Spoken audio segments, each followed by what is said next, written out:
Jetzt. Okay, so we go to the next stage. Yeah, It's good that nobody sees that there are no people sitting there. That's good. So we lost everybody. But now everybody knows. Yeah, no, but yeah. So the next thing is that we go to this phase of using all that information, trying to design a board with it. And Alex, maybe you want to say a little bit about your current board, or and maybe Yes, like we talked about problems I have with my board and where I want to go to, and I will try to to improve it. improve it. Cool. All right, and so we just took a photo. That's what we just saw there. We just took a photo of this board here, and we made the outline and the rocker into the program. And Bert's going to show you how we work on it and and redesign it so that we can see how we get from here to something different. And then we'll make it, and we will see it will go to where? To Sri Lanka. Yeah, and we see how it works and if it works better. All right. You can do it. You want another beer? I got one. Okay. How about you? I take one. Yeah.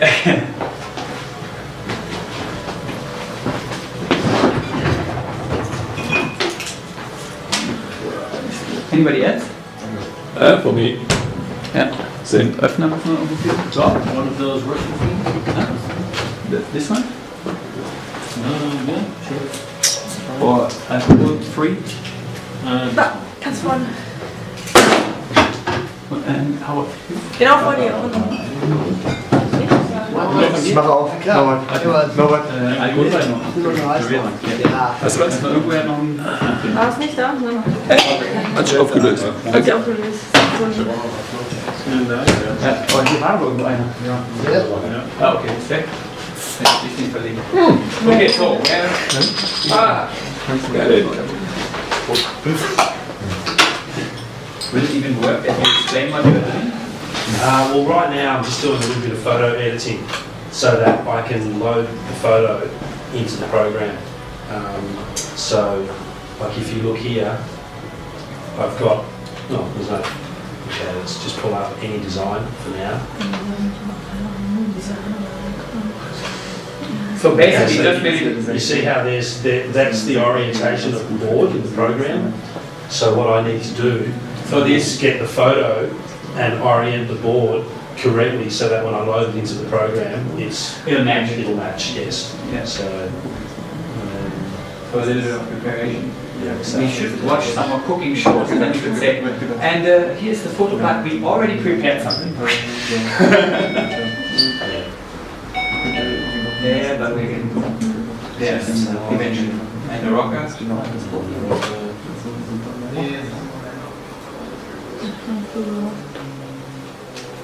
So what I have to do is cut the board out so that it's exactly the right length, and then when I load it in the program, it comes in the same length as the board.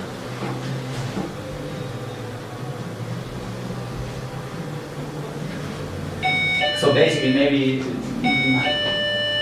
to explain a bit more, normally these days people are not anymore, when they are called shapers, they're not really sitting there with a hand by hand. They can probably, some of them, like Bert, can still do it, but there are a lot of people who can now work with a computer. There's a lot of possibility that we can work these programs, and you will see this soon, that the program works together with the CNC machine. So when we actually build the board that Bert designs now, that creates a file which will then be able to be transferred to the machine, and the CNC machine will then cut it, outline and everything, and it comes out exactly how he designed it, which is really nice, because that actually lets us design boards really precise. So every single shape that we get comes out exactly the way as he designed it, and then it makes it really easy to just change one parameter, be able to bring in the tail a bit more or a bit less, make it thicker, make it thinner, and be able to replicate boards or adjust them just a little bit. So what I'm looking for now is a starting point that is going to be close to what we need to design. So I've got a library of designs. So I will try and call up an existing design. One model that we already have, that you already designed before.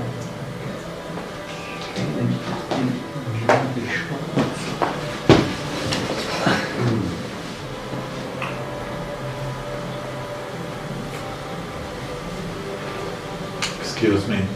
Can you explain it? You say a CNC machine makes a form, Yeah, the shape. the shape, but what I see is a lot of wood. Yeah, that's done all later. Yeah, inside there is a foam core. Okay. In fact, we never even really explained the exact detail of the. Are you still doing something? Okay, I know it. It's okay. No, you didn't really explain what the difference is between Yeah, we never really went to your technology. technique It's and really the actually. technology and the...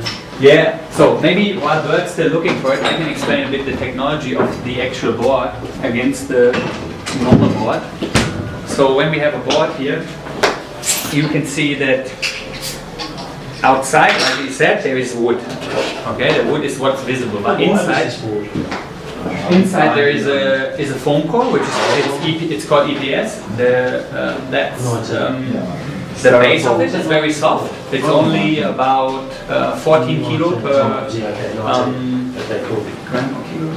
kilo per liter. Cubic meter. Cubic meter, sorry, or gram per liter.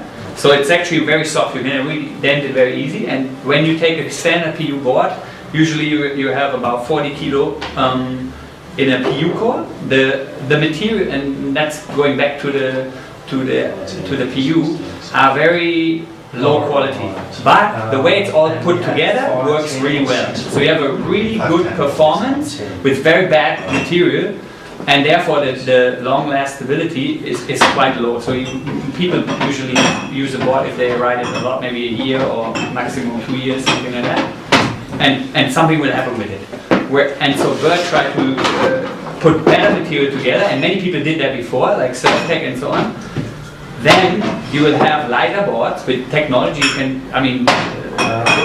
get a lighter board, a longer lasting board. But what always happened is it doesn't work anymore. So this bad material with the PU, the standard boards work really well. People ride them and they ride super good. But yeah, they're not strong. So what happened now is Bert tried to come up with a way with the rail that we talked about before. In fact, in that standard construction, the really good point is the stringer in the middle. The wood makes the board work really well. So Bert put the stringer on the rails, and because of all the wood and the stringer, now the material works. Gets that flex, the pop, which he was talking about. The more you lose flex or pop or spring back, the more the board doesn't work really well, right? And that's, if you go to the extreme, like a Surfboard, it's basically closed and there is no stringer, no wood, it's only fiberglass closed together. The board is super stiff, super strong, but it doesn't flex at all. And therefore it doesn't perform. Most people that ride, I mean, you've never seen a rider from the top 10 or even on the tour that's using a Surfboard. That's why, because it doesn't work. It doesn't perform that well.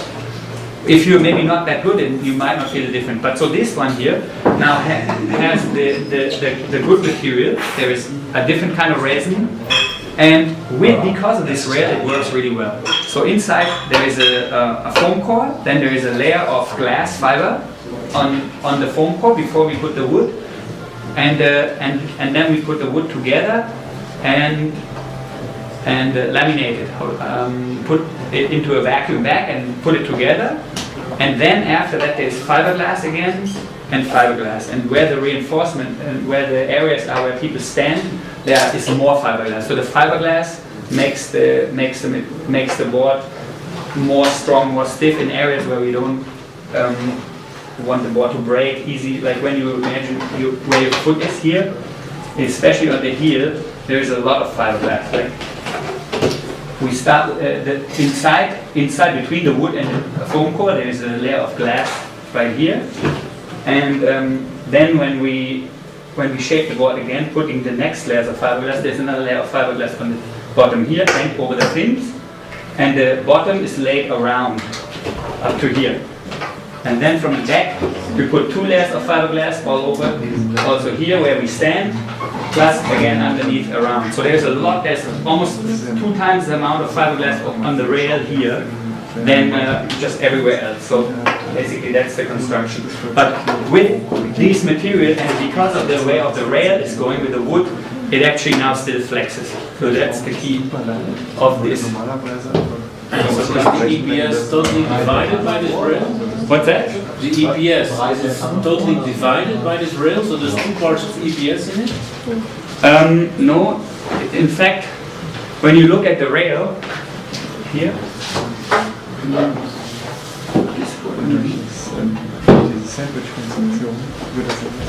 if you look at the rail, basically the rail is everywhere around the whole board. It's 4 pieces of balsa, 4 pieces of 3 mil balsa. So it's everywhere. It's 12 mil of balsa, which goes all the way around. So when we start to make the board, it gets added in this, and it always stays around like this. So and then it's there. Or I cannot talk in detail because that would kind of give away the way we make it. So it's actually a really delicate process. But because if somebody knew how it's put together exactly, then it would be easy to make it.